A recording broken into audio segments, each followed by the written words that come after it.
자, 오늘 말씀은 이스라엘 백성이 출애굽을 하고자 하는 그런 긴박한 장면을 보여주는 말씀입니다. 제가 저희 어제 저희 이제 함께 사는 남자가 공연이 있었어요. 예술의 전당에서. 근데 저희 사랑이가 예술의 전당은 8살이 돼야 입장이 가능하잖아요. 그래서 늘 아빠가 공연하는 걸 보지 못하고 이렇게 늘 놀이방에서 놀았거든요. 근데 이제 어제는 처음으로 8살이 돼서 들어갔었어요. 그래서 저도 이제 교회 여러 가지 일들도 있고 그래서 안 가려고 했는데 저희 아이가 아빠가 처음으로 공연하는 걸 너무 보고 싶어 해서 그래 한 번도 못 보고 맨날 놀이방에서 놀아서 한번 가보자고 갔는데 거기 갔는데 이제 어떤 이제 그 저희가 다 아는 지선이라는 찬양 가수 아시잖아요. 감사 뭐 이렇게 하시는 그분이 이제 객원으로 나오셔서 찬양을 하시는데 그 공연은 믿지 않는 사람들을 위한 공연이에요. 예술의 전당이니까 절대로 종교적인 것에 허락해주지 않습니다. 근데 제가 이제 이 본문을 생각하면서 계속 고민을 하고 하나님 제가 어떻게 하는 게 좋을까 했는데 정말 너무 신기하게 그분이 부르셨던 노래가 뭐냐면 이집트의 왕자. 그래서 이집트의 왕자 OST 중에서 홍해가 갈라질 때 나오는 노래를 부르시는 거예요. 그래서 그것들을 보면서 되게 담대하게 여러분 우리는 이 땅을 홍해처럼 사랑합니다. 하나님을 저는 믿습니다. 그래서 저는 그 하나님의 힘으로 이 땅을 홍해를 가르면서 살아갑니다. 여러분도 하나님을 믿으시는 분도 계시고 믿지 않으시는 분도 계시지만 여러분의 삶이 하나님 앞에서 홍해처럼 갈리길 축복합니다. 막 이러면서 찬양을 하더라고요. 그래서 찬양이 아니라 OST를 부르더라고요. 근데 그 찬양 자체가 믿음에 관한 노래 자체에서 되게 감명받았어요. 믿지 않는 사람들을 모아놓고 그렇게 노래할 수 있는 강단이 있나? 저는 지금 여러분들 다 믿으시는 분들 앞에서도 설교할 수 있는 강단이 없는데 그래서 어쨌든 제가 이제 그 영상들을 쭉 다시 보면서 와 진짜 하나님이 하신 일들은 저 그림보다도 더 어마어마할 텐데 나중에 천국에 가면 꼭 봐야지. 그래서 저는 천국을 꼭 가야 돼요. 홍해가 어떻게 갈라졌는지 꼭 봐야 되거든요. 어쨌든 우리가 이 출애굽하면은 무엇이 가장 먼저 떠오르세요? 홍해가 갈라지는 사건이 가장 먼저 떠올라요. 그래서 그 홍해가 갈라지는 이야기 때문에 출애굽기는 홍해가 갈라지는 사건을 빼면 더 이상 아무 말도 할 수 없을 수도 있겠지만 홍해가 갈라지는 기적들만을 많이 생각해요. 근데 또 홍해가 갈라지는 게 또 대단한 일이긴 해요. 저희가 오늘 읽어본 말씀에 보면 37절에 보니까 60만 가량이 나왔다고 해요. 60만 가량이 나왔는데 이 60만 가량은 뭐 할 수 있는 사람만 보행하는 장정만 60만이에요. 그래서 아이 어른, 노인, 그다음에 여자들 뭐 이렇게 다 하면 구약 학자들은 350만에 달하는 민족이 출애굽을 나왔을 것이라고 얘기를 합니다. 우리가 많이 성경을 보셔서 아시겠지만 몇 명으로 시작했죠? 이스라엘 백성, 야곱의 자손들이? 그렇죠. 한 70명이 시작을 했어요. 70명이 시작해서 430년이라는 시간이 지나면서 350만 명이라는 한 어엿한 민족이 되어서 그 민족이 드디어 뭐를 해요? 애굽을 떠나는 장면이 이제 오늘 그 장면입니다. 그래서 우리가 이 사건에 너무 흥분하고 와 진짜 이렇게 홍해가 갈라지는구나 저처럼 흥분할 텐데 진짜 출애굽기의 진실은 우리가 집중해야 될 출애굽기의 이야기는 홍해 사건 뒤에 있어요. 실은 모세가 어떻죠? 범죄자였어요. 그렇죠? 애굽에서 사람을 죽이고 범죄자로 광야로 도망을 갔고 떠돌이었는데 그 모세가 바로 앞에 나가서 얘기를 해요. 뭐라고 얘기를 해요? 내가 내 백성을 데리고 하나님의 백성이 되게 하고 하나님 앞에 제사를 드리고 그다음에 가나안 땅으로 들어갈 것이다라고 얘기를 했을 때 바로가 뭐라고 하죠? 하나님이 누구냐라고 물어보잖아요. 진짜 바로는 코웃음 쳤을 거예요. 너는 누구고 하나님은 누군데 감히 나의 350만 명이나 되는 사람을 달라고 하는 거야. 진짜 말 같지도 않네 라고 코웃음을 쳤어요. 근데 이스라엘 백성은 어땠을까요? 제가 상상해 보건데 그들이 조상 대대로 430년을 살아오면서 아브라함의 하나님이 있어, 이삭의 하나님이 있어, 야곱의 하나님이 있어 라고 하지만 그 중에 정말 신실하게 하나님을 알고 믿었던 사람들이 얼마나 됐을까 싶어요. 그래서 물론 모세의 부모님은 모세를 정말 하나님의 사람으로 신실하게 키웠을 수도 있겠지만 어쨌든 제가 성경을 보다 보니까 출애굽기 5장과 6장을 보면 이스라엘 백성들이 누굴 마주쳐요? 모세와 아론을 마주칠 때 따지죠. 너 때문에 우리가 노역이 더 힘들어졌어 라고 이렇게 따지는 걸 보면 이미 종살이와 애굽 생활에 충분히 젖어들었고 익숙해졌던 이스라엘 백성에게도 하나님의 백성이 되어서 애굽을 나간다는 것 자체가 크게 상상이 가는 일은 아니었던 것 같습니다.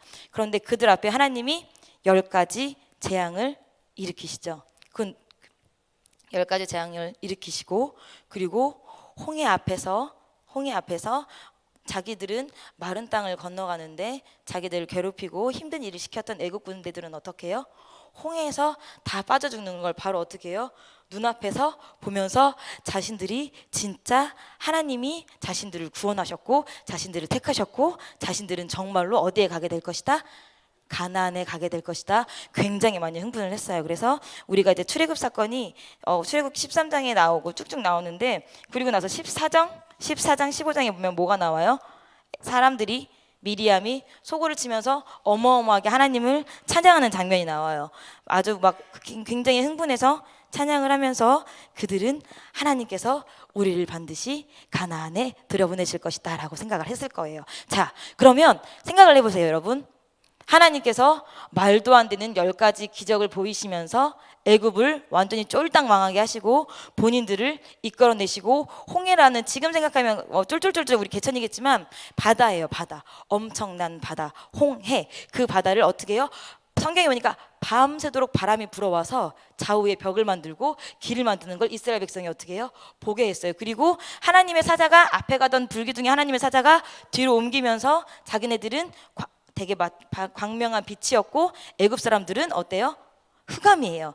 그런 과정을 보면서 자기네들이 홍해를 건너고 애굽 사람들은 다 빠져드는 과정을 보면서 와, 진짜 하나님은 살아계시구나, 우리가 가나안 땅에 들어가겠다라고 그들은 철석같이 믿었어요. 그런데 홍해를 건넜습니다. 자, 이스라엘 백성에게 바로 가나안이 나왔나요? 가나안이 나오지 않았습니다. 가나안이 나오지 않고 가나안은커녕 3일 길을 가도 물을 얻을 수 없는 무엇이 등장해요?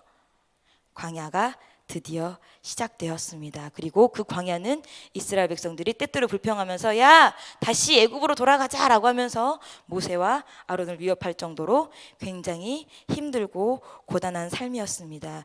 저는 이 말씀을 보면서, 출애굽기를 쭉 보면서, 왜 하나님이 이렇게 이스라엘 백성들을 가나안 땅에 모세가 처음에 바로 앞에 나갈 때 내가 내 백성을, 하나님께서 우리 백성의 고통을 들으셨기 때문에 그 고통에서 구원해내시고 적과 꿀이 흐르는 가나안 땅으로 데리고 가실 거야 라고 얘기를 했어요. 애초에 모세가 이스라엘 백성이 광야로 들어갈 거라고 예고하지 않았어요. 근데 왜 하나님은 광야로 이스라엘 백성들을 데리고 가셨을까요?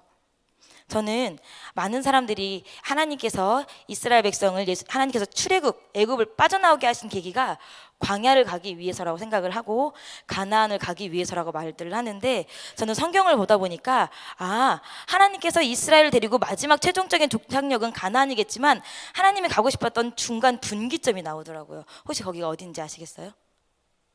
중간 분기점. 하나님께서 이스라엘을 데리고 가고 싶으셨던 중간 분기점은 바로 시내산이었어요. 시내산. 하나님께서는 시내산에서 이스라엘이 이례적으로 1년 반, 2년 정도 머물었다고 얘기를 해요. 거기서 무엇을 배우죠? 처음으로 하나님의 백성이라면 어떻게 살아야 되는지 십계명을 통해서 배우고, 그리고 제사에 대하면서 배우고, 장막, 하나님께서 하시는 법궤에 대해서 배우고, 여러 가지 것들을 차근차근 배우고, 그 전까지는 그들이 무엇이 없이, 질서가 없이 그냥 했다면 항오를 지어서 대를 만들어서 거주할 것을 체계적으로 배우는 곳이 어디였어요? 시내산이었습니다. 하나님께서는 이스라엘 백성을 애굽에서 종살이하던 그 땅에서 힘들고 어려운 노역에서 구원해주고 싶으셨어요. 그런데 그것은 육적인 구원이 마지막이 아니라 그들의 영적인 상태도 보시고 그들을 영적으로 구원하고 싶으셨어요. 그래서 육적인 구원과 영적인 구원을 하나님께서는 동시에 계획하고 계셨고 생각하고 계셨습니다. 여기 앉아 계신 여러분들도 하나님을 만나게 된 계기가 분명히 있을 거예요. 우리 목사님 저번에 설교하실 때 나 스스로 하나님 믿고 싶어서 나온 사람 손 들어봐라 막 그랬는데, 우리 유고사님 혼자 손 드셨던 그 있었는데, 여러분들도 분명히 하나님을 만난 계기가 있어요. 저처럼 믿는 가정에서 태어났다고 하더라도 하나님을 만나는 건 어떤 일이에요? 개인적인 일이에요. 그렇기 때문에 개인적으로 하나님을 만날 수밖에 없는 계기가 있어요. 여러분들은 어떻게 하나님을 만나셨어요?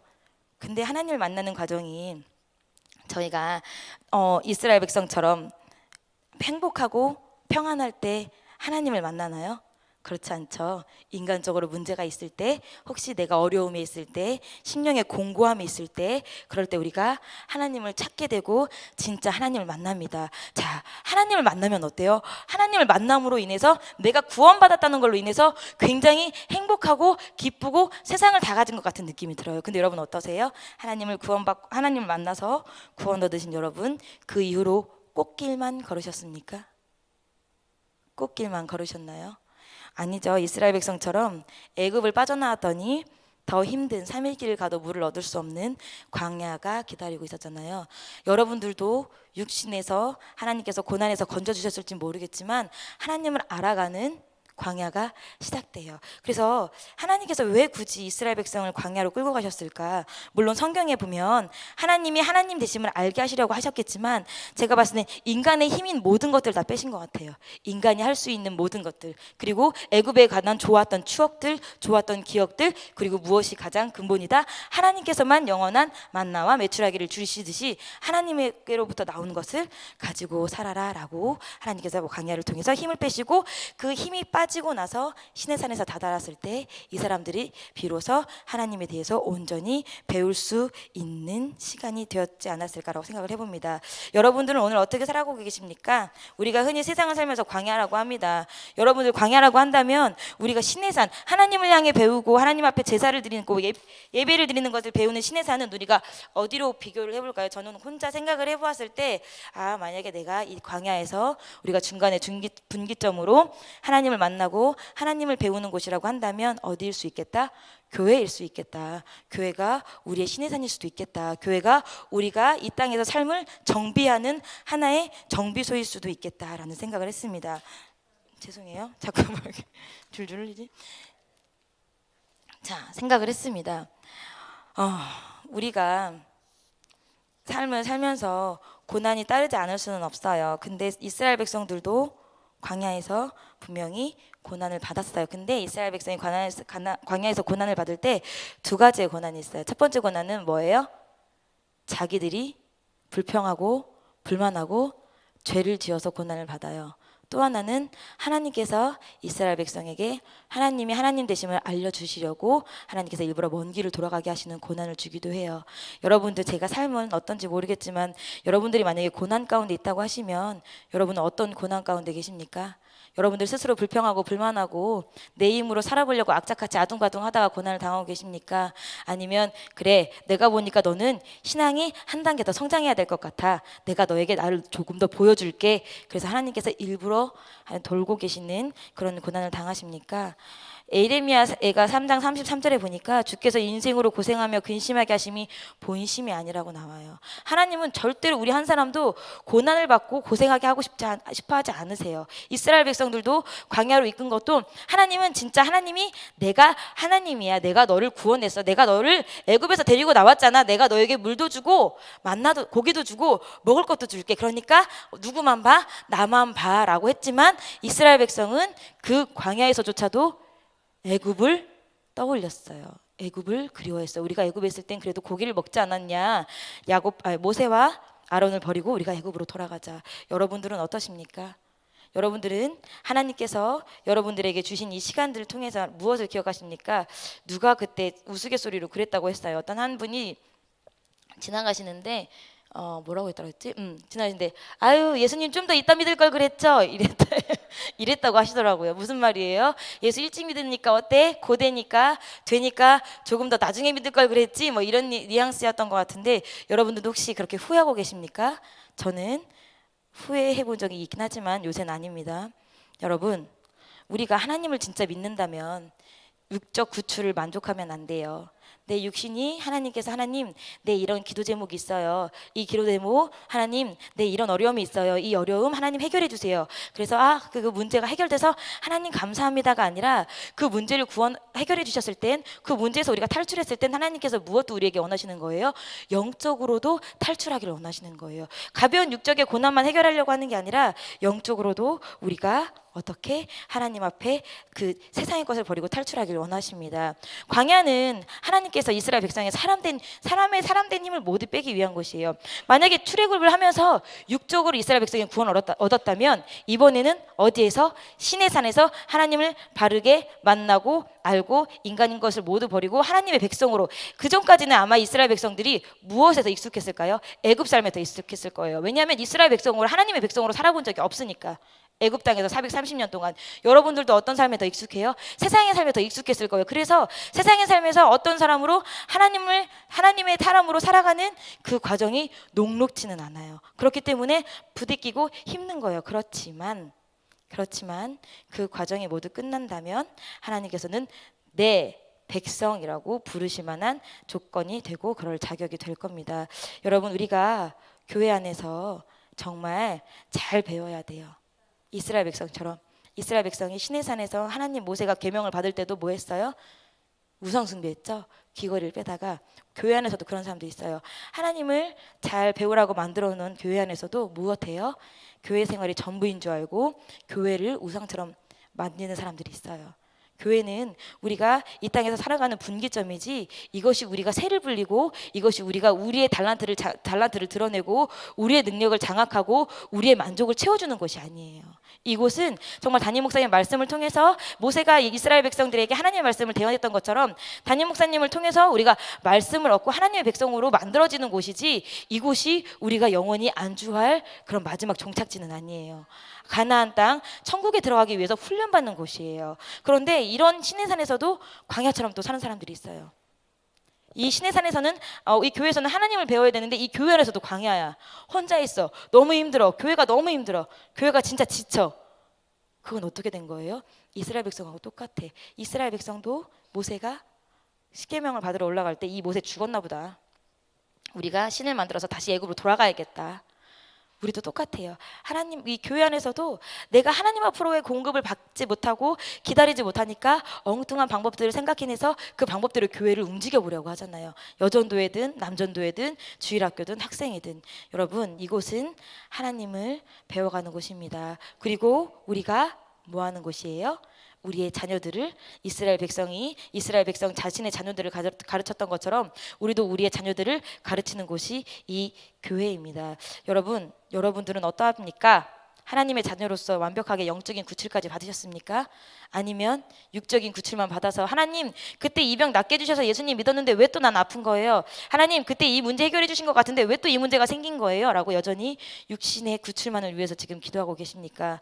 여러분들, 우리가 잘 하나님을 만나서 하나님을 향해 구원을 받았다면 그 구원, 육적인 구원으로 끝내는 게 아니라 영적인 구원, 내가 영적인 상황도 탈출할 수 있는 그런 힘을 달라고 우리가 기도를 해야 될 것 같아요. 여러분의 삶이 아직 광야일 수도 있어요. 우리가 이 땅에서 천국에 들어갈 때까지 뭐예요? 광야라고 해요. 그렇지만 우리에겐 적어도 하나님께서 뭐 하고 계세요? 성경이라는 통로를 통해서 말씀하고 계시고 담임 목사님을 통해서 말씀하시고 계시고, 그리고 언제든지 달려올 수 있는 무엇이 있어요? 교회가 있어요. 그리고 이 교회에서 우리가 기도할 수 있어요. 그래서 여러분들, 이 이스라엘 백성이 만약에 시내산이 없었다면 어땠을까요? 시내산이 없었다면 하나님의 훈련된 1년 반 정도 머무르면서 자기네들을 준비했던 시내산이 없었더라면 이스라엘은 가나안을 목전에 두고도 여전히 오합지졸이었을 거예요. 가나안에 들어가서도 하나님을, 물론 사사기 시대까지도 못 가서 하나님을 다 잃어버렸지만 그나마도 하나님을 예배하지 못했을 거예요. 여러분들이 하나님에게 구원을 받았는데도 불구하고 교회에서 신앙생활을 잘 배우지 못한다면 그나마도 여러분들은 예배하는 사람이 아니고 그나마도 여러분들은 세상을 신앙의 힘으로 살아가는 사람이 아니었을 수도 있을 거예요. 여러분들, 이 시내산 교회에서 잘 배우시고 여러분들이 내 육체적인 구원만 만족하고 내가 천국에만 가겠다는 것에 만족하지 마시고 하나님 앞에 잘 배우셔서 진짜로 매일매일 영적인 구원의 기쁨이 넘치시는 여러분들 되셨으면 좋겠습니다. 제가 책을 읽다 보니까 그런 얘기가 나와요. 우리가 하나님을 향해서 얻는 구원, 천국은 딱 1회죠. 그렇죠? 우리가 하나님을 딱 만나는 건 딱 한 번이잖아요. 일생에 한 번. 그리고 내가 만난 그 하나님을 매일매일 새롭게 다시 경험하는 거잖아요. 우리가 하나님을 버리지 않는 이상. 그런데 우리는 그 하나님을 만난 그 일회성 그 하나님을 가지고 계속 우려먹고 있어. 계속 우려먹고 있어요. 하나님이 막 티백도 아니고 녹차도 아닌데 계속 우려먹어. 여러분 오늘 기도하실 때 어떤 하나님 기도하실 거예요? 하나님, 제가 20년 전에 만났던 하나님, 그때 그 첫사랑을 떠올리면서 기도하실 거예요? 아니면 어제 만난 하나님? 아니면 일주일 전에 만난 하나님? 아니면 오늘 아침에 만난 하나님? 여러분들 안에서 이스라엘 백성들이 매일매일 새로운 만나 외출하기를 공급받았듯이 여러분들도 매일매일 하나님의 도우심과 하나님의 만남이 있으셔야 돼요. 그래야지 우리가 영적으로도 곤비하지 않아요.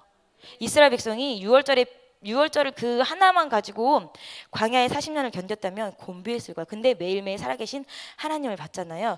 여러분도 이 새 삶을 살면서 매일매일 하나님을 만나시는 계기가 있었으면 좋겠습니다. 그리고 여러분들에게 크고 작은 기도 제목들을 주시는 건 어떻게 보면 뭐예요? 하나님이 만나자. 나한테 와서 얘기해봐. 내가 해결해 줄게. 어떻게 보면 이스라엘 백성들이 목말라요. 고기 먹고 싶어요. 하나님, 부추와 마늘이 먹고 싶어요. 그때도 부추와 마늘이 있었는지 모르겠지만 성경에 써 있길래 그렇게 말했던 것처럼 우리도 그렇게 불평했지만 우리는 그 모든 불평거리를 하나님 앞에 들고 나와서 하나님 앞에 기도하고 만나는 그런 곳, 그리고 하나님 앞에 잘 배우고 하나님 앞에 여러분들이 준비되어지는 그런 신해산이 오늘 우리 교회가 됐으면 좋겠습니다. 여러분, 구출 되셨습니까? 영적으로 구출 받으셨습니까? 영적으로 기쁘십니까? 구출 받으셨습니까? 오늘 하루는 여러분들을 얽매는 모든 영적인 어려움에서 구출되시는 하나님의 역사가 있는 귀한 하루, 복된 하루가 되길 주님의 이름으로 축복합니다. 잠깐 기도하겠습니다. 하나님, 우리가 어떻게 보면 광야와 같은 이 세상을 살고 있습니다. 하나님, 저희가 언제 죽을지 모르는 것처럼 이 광야가 언제 끝날지도 모르겠습니다. 하나님, 그렇지만 이스라엘 백성에게 신의 산을 주셨듯이 저희도 이 교회 안에서 하나님 정말 기도하며 새로운 힘을 얻게 하여 주시옵시고, 저희들의 신앙을 재정비하며 우리 가족의 신앙을 재정비하며 그리고 우리 공동체의 신앙을 재정비하며 그렇게 하나님의 백성으로 만들어질 수 있는 귀한 시간을 갖게 도와주시옵소서. 하나님, 이 시간에도 하나님을 향해 기도합니다. 그 어떤 것도 아니고 하나님을 향해 기도합니다. 나의 내면을 다 털어놓습니다. 나의 속을 다 털어놓습니다. 그리고 우리가 함께 공동의 기도 제목 가지고도 기도할 것입니다. 하나님, 이 시간 이곳에 함께 오셔서 들어주시고, 하나님, 졸리고 힘들지만 내 옆에서 나에게 힘을 주시옵시고, 내 입술에 하나님 기도할 수 있는 하나님 기도의 말을 허락하여 주시옵소서. 하나님, 이 시간 우리 성도님들 각가지 기도 제목을 가지고 하나님 헌금 드렸습니다. 이 헌금 정말 사람이 보았을 때는 이루어지지 않을 것 같지만 이 기도 제목 하나님이 보시면 뭐든지 이루어질 수 있다고 믿습니다. 하나님, 이루어 주시옵시고 우리 기도하는 우리 교회에 하나님 정말 주님께서 허락하신 기도의 제목들이 간증처럼 날로 차고 넘치는 그런 기도가 살아있는 교회가 되게 도와주시옵소서. 이 시간도 기도할 때 힘을 허락하여 주시옵소서. 예수님의 이름으로 기도했습니다. 아멘.